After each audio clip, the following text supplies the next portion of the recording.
সেনাৰ নাম লৈ প্ৰবঞ্চনাৰ নতুন কৌশল মহানগৰীত বৃদ্ধি পাইছে ধন লুটৰ ঘটনা টাৰ্গেট মহিলা আৰু বৃদ্ধ বিহাৰ আৰু উত্তৰ প্ৰদেশৰ পৰা আহিছে প্ৰবঞ্চকৰ গেং সেয়েহে সাৱধান প্ৰথমে চাওঁ হক সৰুসুৰা ঘটনা বাদ দিও গুৱাহাটীত মাৰ্চৰ পৰা কেইটামান ডাঙৰ ঘটনা 10 এপ্ৰিল উলুবাৰী 2,32,000 টকা লুট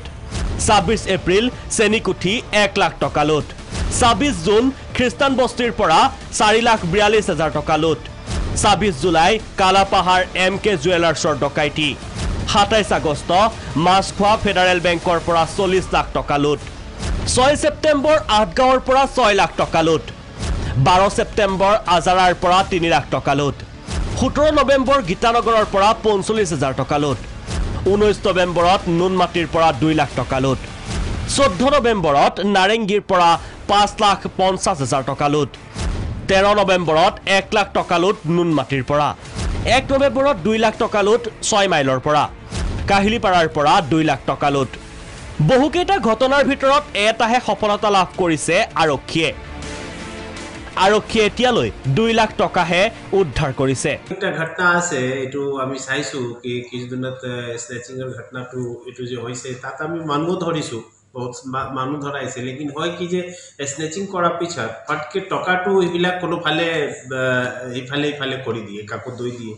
তা টকাটো ৰিকভাৰি আমাৰ নাই হৈ আছে একটা কেছ আছিল যত আমি 2 লাখ টকা ৰিকভাৰি কৰিছিলো স্নেচিং যি কেছ হৈছিল বিহাৰ উত্তৰ প্ৰদেশৰ ডকাইতৰ গেং প্ৰৱেশ বহুকেইটা ঘটনাত সেনাৰ নাম লৈ প্ৰবঞ্চনা তথাপি যি আছে হেতু মেল লৰা যি আছে হেতু আপোনাৰ ইয়াত থাকে আৰু বাহিৰৰো আছে আমি যে এৰেষ্ট কৰিছো 2-4টা তাৰ মাজত তাৰ পৰা বাহিৰৰ লৰাও আছে তো হেতু গুটে আছে আমি হেতুও খবৰ পাইছো কি হিবিলাক বাহিৰত থাকে আৰু দিনত আহে আৰু তাৰ পিছতে হিবিলাক উলাই যায় আকৌ ঘুচি যায় নিজৰ ঘৰত ঘুচি যায় যিমানেই প্ৰবঞ্চনাৰ জাল হাইটেক হৈছে সিমানে যেন পিছ পৰি আছে আৰক্ষী আৰু এই হাইটেকৰ ফলত ঘুটে ঘুটে পানী খাইছে আৰক্ষীয়ে ভিডিও জাৰ্নেলিষ্ট পংকজৰ সহযোগত ববিতা গগৈ ৰিপোৰ্ট প্ৰাগ নিউজ